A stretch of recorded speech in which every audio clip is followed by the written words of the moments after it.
যে আল্লাহর সামনে আপনি চেয়ারে বসে আছেন, এটা কি করে সম্ভব? মানুষ আল্লাহর সামনে দাঁড়ায়, আল্লাহর সামনে আমি দাঁড়িয়েছি, আল্লাহু আকবার, আল্লাহ তুমি শ্রেষ্ঠ, তুমি মহান, তুমি সবথেকে বড়। ওই বড় বলে চেয়ারে কারা বসে?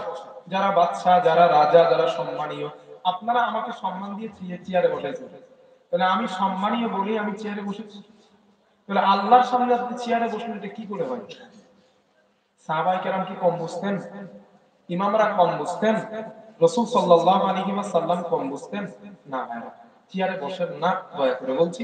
অসুবিধা হয় বসে পড়ুন, না হলে শুয়ে পড়ুন, নামাজ হয়ে যাবে, সমস্যা নেই। জোরে হবে না, অসুবিধা নেই, আপনারা আগে সব জোরে বলুন। মানে হুজুরদের মহাজালা, আওয়াজ আসতে হলেও যারা জোরে হবে জানে না, হবে জোরে হবে, ওয়েট করেন।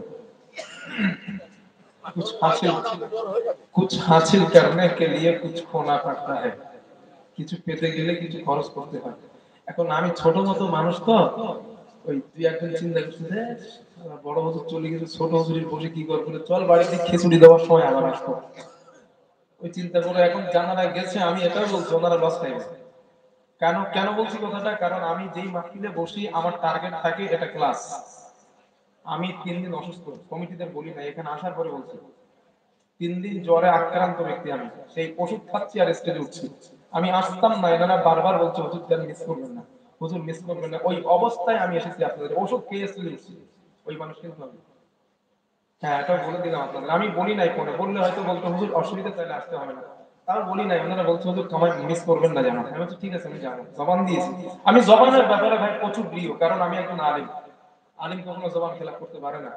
হ্যাঁ, যখন আর পাচ্ছি না, আমার পক্ষে সম্ভব না, তখন সেটা বললাম যে আমি আর পাচ্ছি না, আমার কথা বলার মতো শক্তি নাই, না আছে এখন শক্তি, এই জন্য আসছি, না আসছি না।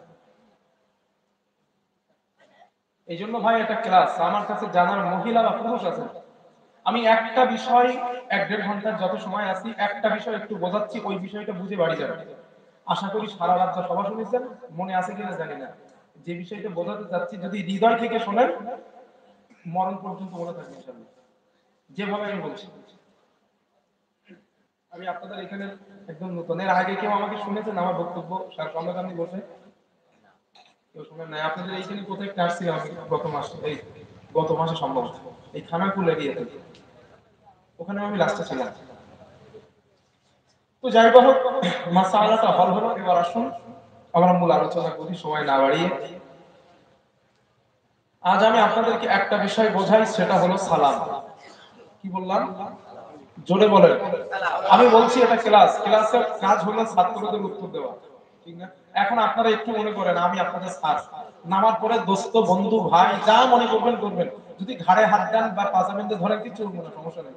তবে যত সময় এইখানে আছি আপনারা আমাকে একটু স্যার মনে করেন। আশা করছি শিখে বাড়ি যেতে পারবেন ইনশাআল্লাহ। আমি একটা বিষয়ের উপরে বলছি, সাইডে কোনো কথা বলবো না। বিষয়টার নাম হলো সালাম।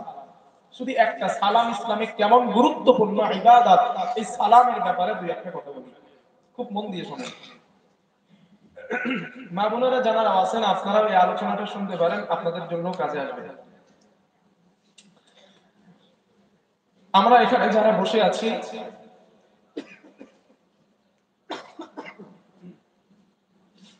আমাকে ক্ষমা করবেন, দুই এক সময় কাশি হয়েছে তো, এত একটু অসুবিধা হবে, একটু ক্ষমার চোখে দেখবেন। তো আমরা এখানে যারা বসে আছি, আমরা সবাই একদিন মারা যাব। মারা যাওয়ার পর হাসরের ময়দানে আল্লাহ তাআলা আমাদের সকলকে হাজির করাবেন। হাজির করানোর পর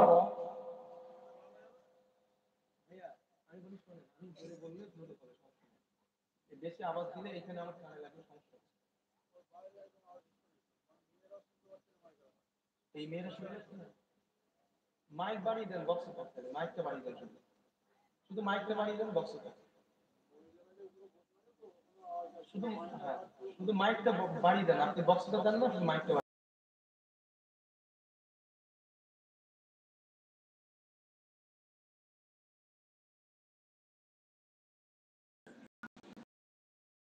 ময়দানে আল্লাহ তাআলা বিভক্ত করবেন। একটা হবে ফারিকুন ফিল জান্নাতি, আরেকটা হবে ও ফারিকুন ফিস